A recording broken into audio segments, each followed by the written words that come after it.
झालो आहे।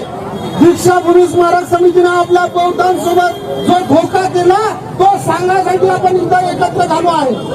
दीक्षाभूमी स्मारक समितीच्या संविधानामध्ये लिहिलं होतं, या दीक्षाभूमी स्मारक समितीचं संविधान या संविधानामध्ये लिहिलं होतं, जेव्हा दीक्षाभूमीच्या स्मारकाचं बांधकाम पूर्ण होईल त्यावेळेस परमपूज्य डॉक्टर बाबासाहेब आंबेडकर स्मारक समिती दीक्षाभूमी नागपूर या संस्थेचा आपोआपच कारभार बंद होईल आणि नवीन बौद्धांची एक नवीन संस्था जन्मास येईल। दीक्षाभूमी स्मारक समितीने षडयंत्र केलं, आजपर्यंत एवढ्या वर्षामध्ये स्मारकाचं बांधकाम केलं नाही।